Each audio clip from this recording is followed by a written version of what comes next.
Alright guys, be live here back with more Kenna. It's the next day. We're only gonna do one episode. It's already 1:30 in the morning, but whatever. Yeah, continuing on. I thought about live streaming tonight, but I didn't end up doing so. It's just I kind of got caught up working on my thing. What am I doing here? I don't know what I'm doing. Can you pick that up? Oh. Okay. Now what?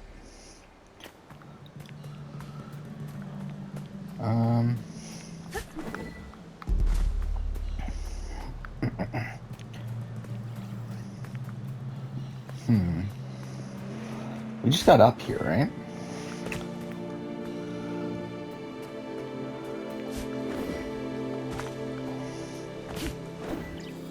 No?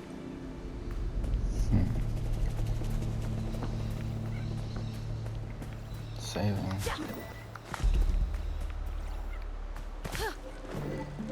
Okay, I think this might be. Okay. But yeah, so I really spent the entire night working on my global runner-up ranking for Survivor. Got about a third of it done. Fuck me. Actually, not even a third. Now that I think about it, I think it's technically like probably closer to like 28% or something of it done. But either way, it's long. It's 4.5 hours of raw audio. I got through a little bit over an hour, like an hour and 15, maybe hour 10. Let me help you. I can heal these spirits and restore balance to the forest. I know you're kind. You sense the power that flows. Oh, there's voice acting. I just realized that. I was thinking there was no voice acting. You do not fully understand it.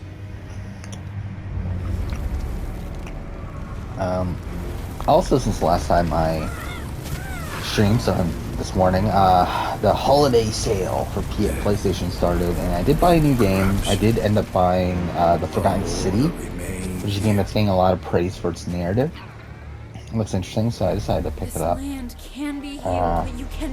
Considered buying Voice of Cards, and also considered buying Great Ace Attorney Chronicles, but I ended up going against it.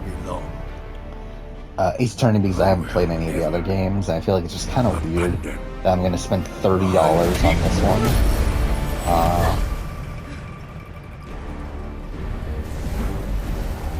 And then Voice of Cards is just like, I don't know how like actually interested I am in it. Like if it was like $10, then sure, but like $23 for it, that's a bit much.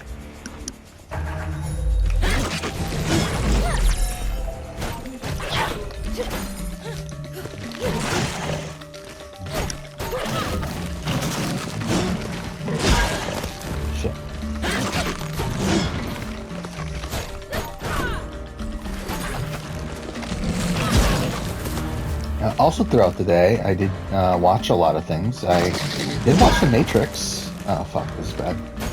Which was fine. Not great, but it was fine. Also, I watched almost all of Fresh Meat, the challenge Fresh Meat. So that's something. I think it was on episode 4. Oh, yeah.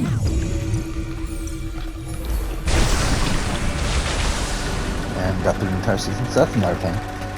That's cool, I guess. And yeah. Tomorrow I'm gonna be busy.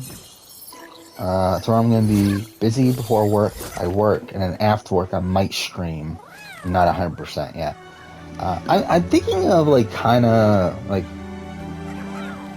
not necessarily I don't know, like slowing down on stream, or like at least not taking it too seriously over the course of the next few weeks, just because like I'm playing Horizon. Yeah, I want to finish it before the one game for Forbidden West, but I'm also like not like dying to play it. Also, I'd rather like work on the main channel. I am a player ranking came out today. Performed well. Performed really well for the first hour. It's like kind of slowed down. Or not that first like few hours, but kind of slowed down a bit more recently. Where again, like it was ahead of my 41 season review Do you know by who quite a that bit. Now it's spirit actually was behind with the by like horn 200 next? views, but yeah, it's still We don't almost know, 5,000 but when he views in the shows first up, day. That's still those fine. boys In will the be first 12 hours, I stronger. should say. That's still fine. Hey, what are you doing here in the forest? I'm searching for the sacred mountain shrine. Can you take me there? If you want to get to the mountain shrine, you have to help us with something first. Why? Our brother Taro was trapped deep in the forest. We need you to help him. That's really nice for the game. Great idea, Saya. That'll be easy for her. Did you see what she did to that stick guy? Help us free Taro and we'll take you to the mountain shrine. Woohoo! Come on, our village is this way. Oh, we do have a map now. Generic skill tree.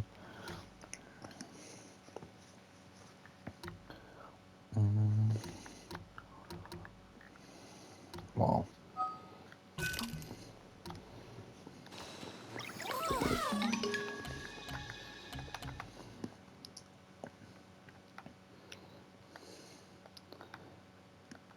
Oh, interesting.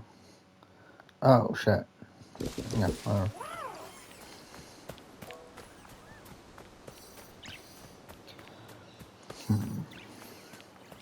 Look at that.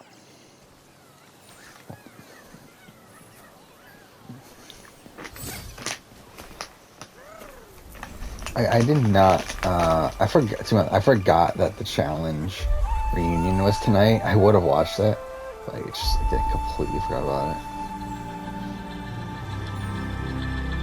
Okay. Title card.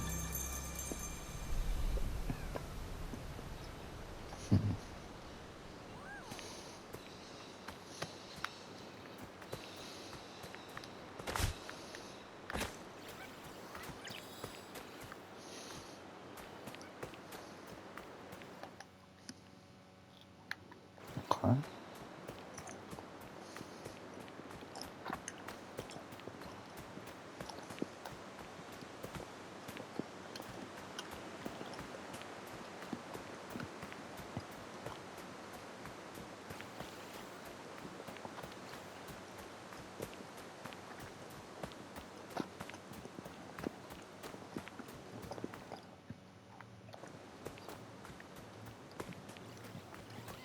I also got caught up on my Hitman's. So I finished my Hitman scripts.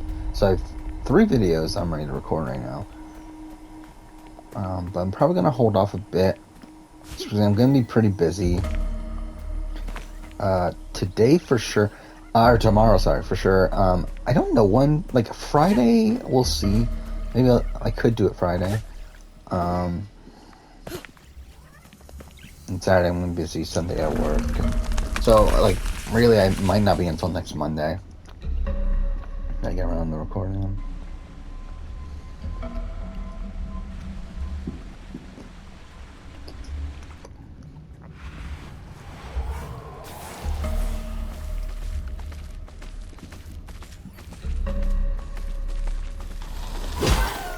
Oh shit, fuck. That's what I get for not looking at the screen for a few seconds.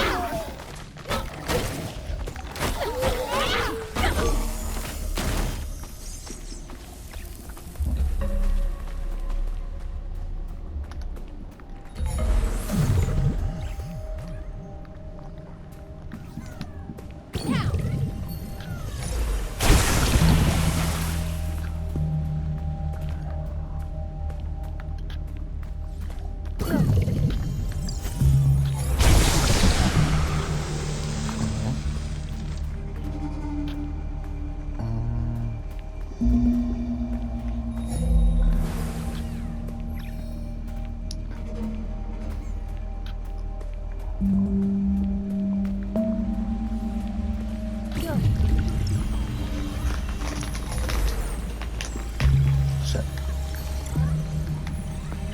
You know, it's a bit weird. And I'm so backlogged on podcasts right now. And like, since not much that's happening here story-wise, I think I'm gonna go listen to podcasts. That like the hourglass twist like outright saves her from like her own mistakes, and it's been really tough for me to get around that. The Sean in Exodus is painted it as he was trying to get out Sydney. That wasn't a misread. He wanted it first. Erica comes to him with it, and then they were kind of all in on the challenge throw other than Nasir. Erica thought Sydney would go home in that way. Sydney thought Erica would go home, and he kind of makes it seem like it wasn't 100%, but he actually says it probably would have been Sydney. So we'll talk about the edit, but like that's not even like leaving out some of her moves. Like that's making her look actively worse to a point where like I was really down on her game at that point.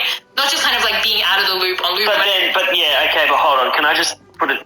But does that then make, like, if they're going to actively make her look worse, doesn't that call into question his read of the situation and his perhaps post-viewing retrospective reimagining of her threat level to connect himself and make himself look better, that he lost to someone who was better than she actually was? Possible, but I also think, I mean, I know that X is on canon, but we kind of have to take from it, but I would be interested to hear from like the rest of Luvu, but although it does seem like very much like a primarily a Deshawn thing, but also it makes a lot of sense that he was like, I was definitely taking Erica out, and if Nasir just hadn't thrown that challenge, then she never would have been the winner. Maybe I'd been the winner, like if he hadn't stopped that challenge throw from happening. So there's probably an agenda either way of either of those narratives, but he seems pretty clear on the fact that it wasn't necessarily her. And with that storytelling of it, that softens a lot of the flaws and the holes I had, because I think her game it definitely either way started off worse, and she wasn't in control on Luvu, and then it probably was like the diciest part of her game, but it built in momentum. And if that start of the game wasn't as bad as I thought, and wasn't like as like that unforced error wasn't really as much there, then I'm like much higher on her win in her game. So that's the way the edit told it. I mean, I don't think the edit is like this like beacon of truth, so I think that there's something to think about with what Deshawn is saying. Right. Okay. I like that you reframing your thinking. That's cool. Yeah, for sure. Let's pause this.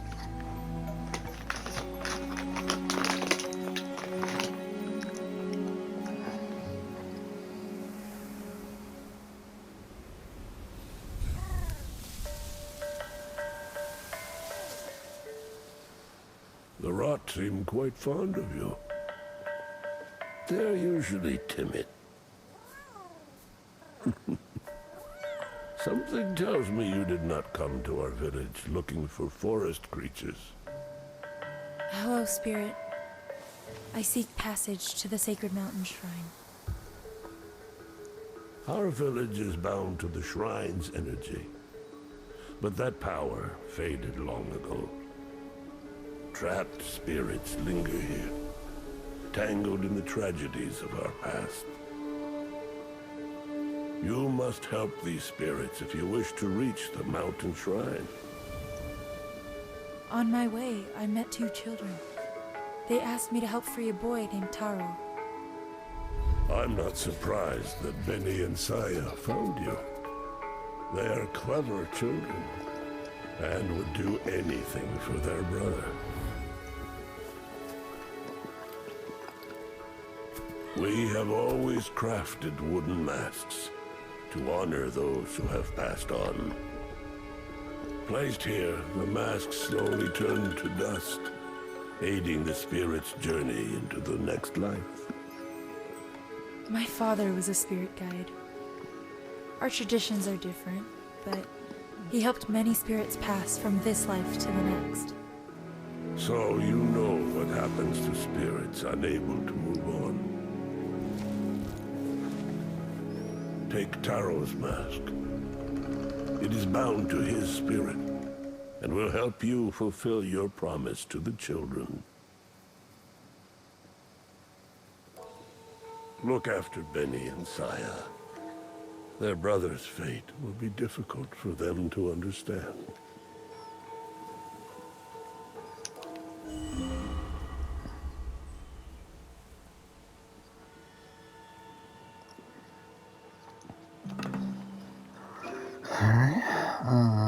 Wear spirit masks. Lift through the mask to find the open spirit barriers. Ow. Okay.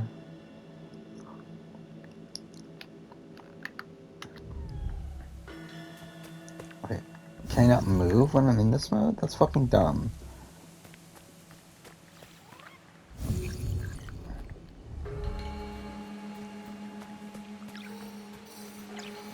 Over there.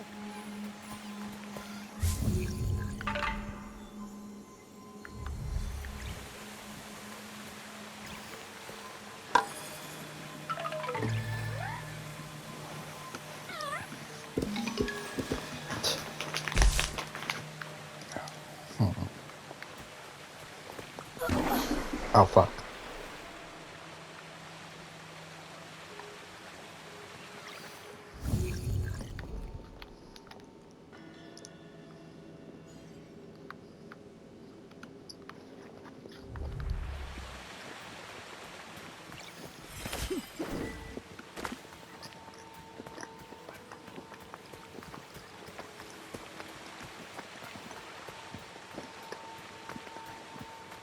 Look at that. It's very nice looking.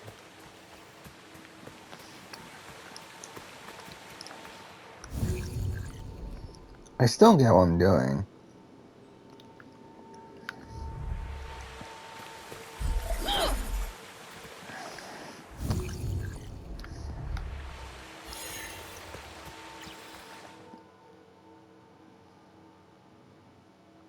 Oh, is it back down there?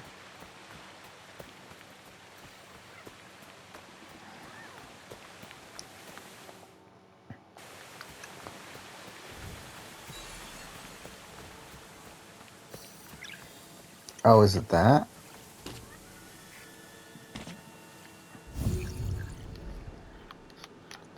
Doesn't seem like that.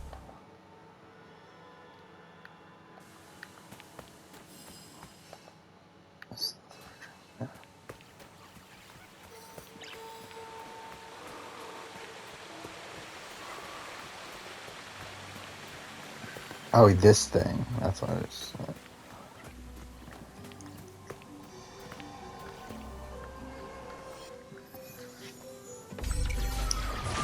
What's that? Follow it. Maybe it will lead us to Taro. I still love how I forgot. Oh, the challenge reunion show. Just gonna check it real quick if it's online. If it is, then I'll probably watch it tonight. It isn't. Okay. Well, then fuck that. I don't care enough. We're getting that extra information. So I also thought like the finale was like the most explicit they've been in like how she was perceived as a threat, which I thought made it seem more impressive. Also in the finale, like she makes good on being the Ricard Slayer. She put herself possibly in a more tricky situation with keeping Ricard in the game, although Xander has come out and said he used his extra vote in like a really pressuring way. She could have flipped with Heather, she could have taken out Ricard, and that's a decision that I disagreed with it not taking out Ricard as much as she had agency there. But the fact that she gives herself that pathway and then does find the advantage and then does win the challenge and takes him out, like I thought that was a really powerful moment from her. So I think that a lot of her game has been elevated for me through the finale and through some of this additional content. Yeah. Okay. Yeah, so that's an interesting thing. I'm going to throw out some comparisons for you, and I want to hear what you think in terms of like winner comparisons, because I'm thinking Adam Klein. Hear me out. Also not necessarily a social winner.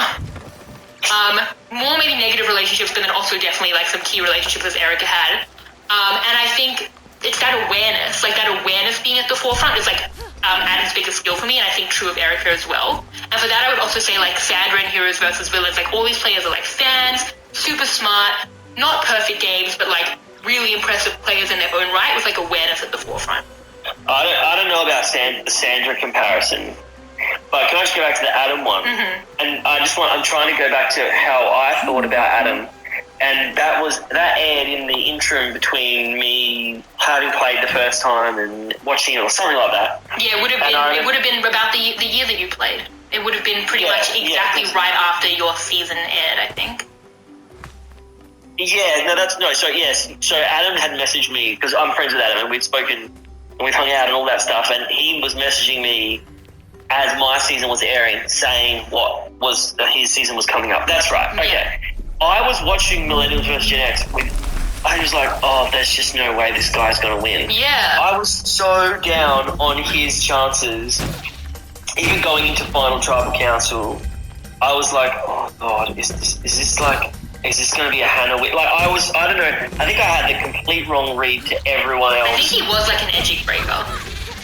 Yeah, so I don't know. I'm going to struggle to make a comparison to Adam. Sorry, because But a lot of people didn't see Eric in there, so that's actually a good comparison for most people.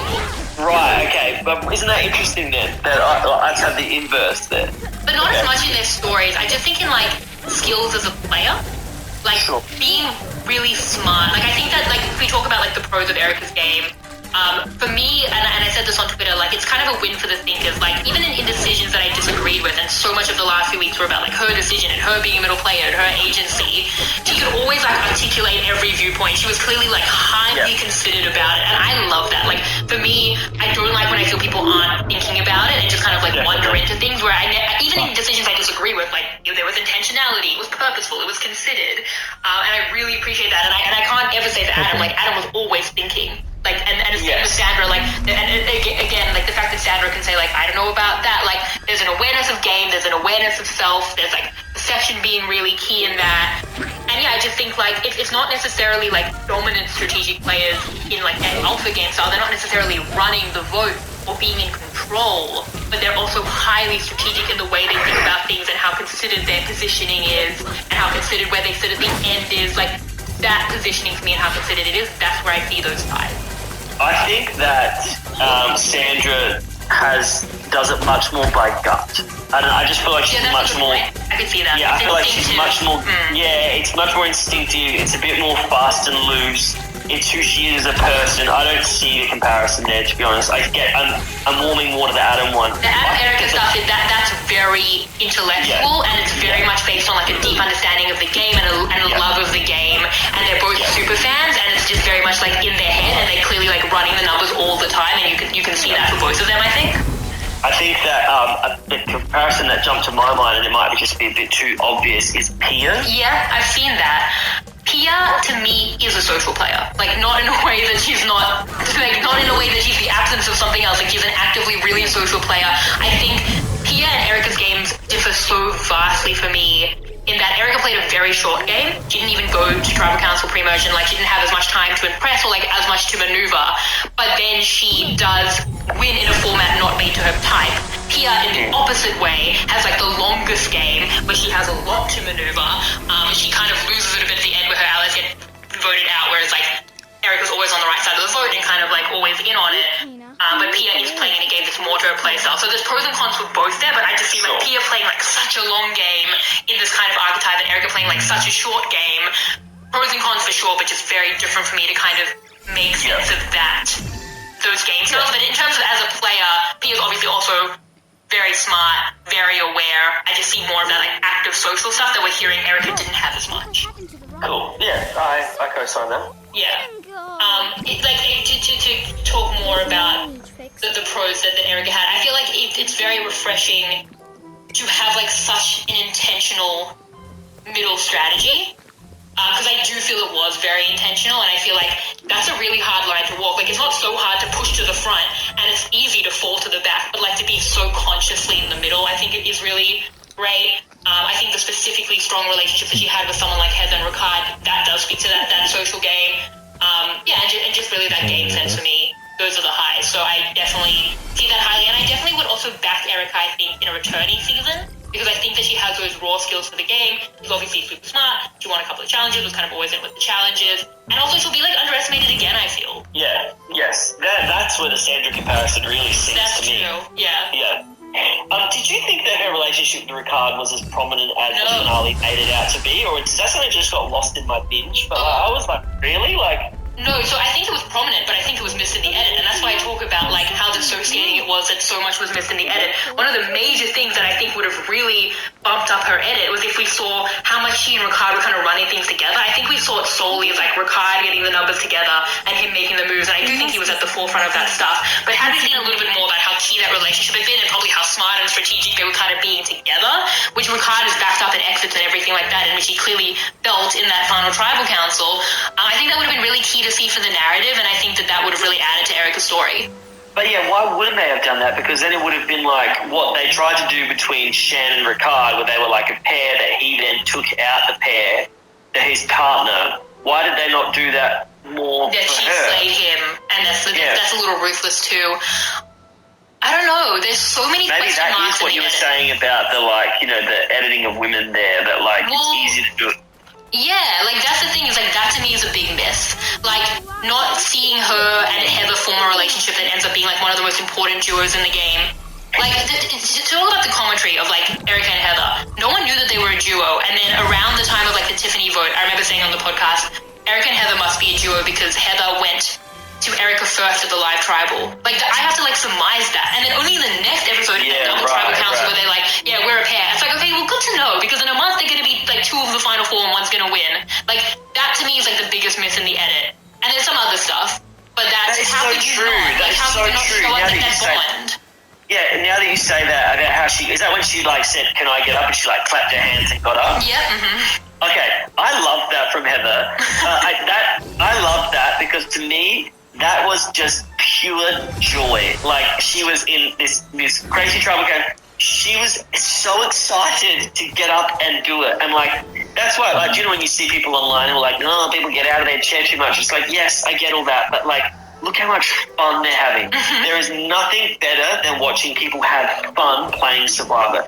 It's why it's funny when Sandra's burning Russell's hat. She's having fun, And even in this crazy, and the witch's coven and all this kind of stuff, in amongst the craziness of the game that people take so seriously and gets so upsetting, because trust me, I've been there, it gets really upsetting.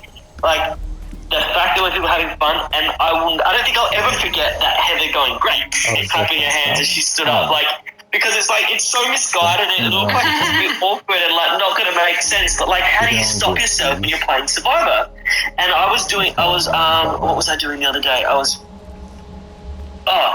playing mini golf. Okay, so I took my staff out, the English faculty, out to mini golf at the end of the year as a celebration, and we were playing a little putt-putt at Holy Moly in the city, and you can play normal, but I was someone made a bet I wonder if we can kind of chip it over the barrier that it's not supposed to go, and I was they hate you so much for that. Holy no, it's not in a destructive way. It's there's a shortcut where if you can get it over and down this tiny tube, you get a hole in one, or you can go the other way. And she was I bet you can't do that. I bet you you're not gonna be able to do that. And I was I'm so close to winning, with my score so far. Nah, stop it. Who cares? This is fun. And I just chipped it and clearly did not get it right. And I got 7 for that hole. But it was fun, and I couldn't help myself, right? And this girl was a Survivor fan, and she said, "I just got a window into why you have never won Survivor." And I'm yes. And you fired her. You're get out. I was you actually understand my personality. It's fun. You're supposed to revel in these moments, and I love that Heather did that. And I know we're supposed to be talking about Erica, but I just wanted to give Heather that moment. Everyone should appreciate the clap. The Heather clap. Were you having a lot of fun in 2016? Was that a good time? Well, no, okay, but that, going for the idol clue, I could have just not gone for it, or I could have just taken it but I was no, let's invent a poem. That kind of stuff is it's thrilling to me. I just love that kind of stuff, and that's what I love watching in people who play Survivor. Well, that's what we can talk about with Xander, in terms of ticking the bucket list. He really did, and maybe that's what we'll talk about, the fire decision, and if he was really having fun, maybe he'd want to make fire. So we'll talk about that decision.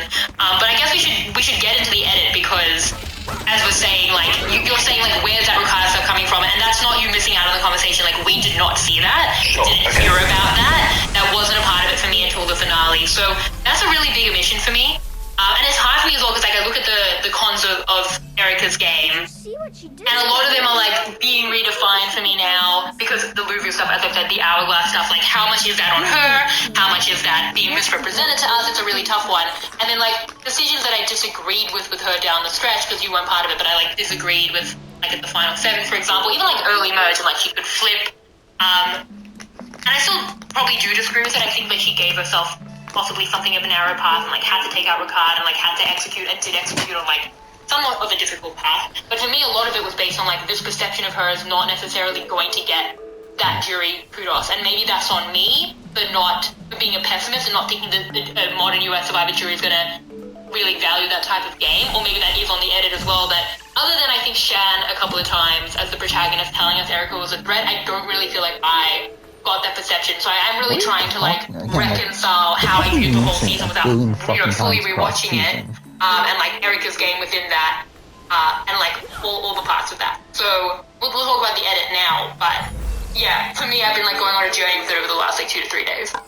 Sure. I've already said kind of like that's kind of hard for me because I felt like it was even. So yeah, I don't know. Yeah, what else I wish I had viewed the season though. I couldn't really do it. I mean, she wasn't in control. Obviously, she's not like this dominant person through a lot of the game. But then at the end, she's pitching like how intentional how she didn't need to be that, and how intentional that was. So like, again, something could have been viewed as a flaw because she doesn't have as much of that agency. If she has agency and not having agency, if that makes sense, like that as well speaks to something quite positive. So it's interesting, like how you can kind of flip that perception. Definitely. I thought that like Xander got a lot of positive content, more of this, which made me think like, are we setting him up for a bit of a win? But like, I just could never reconcile that he could be a viable winner choice from the post merge, like the couple of episodes after the post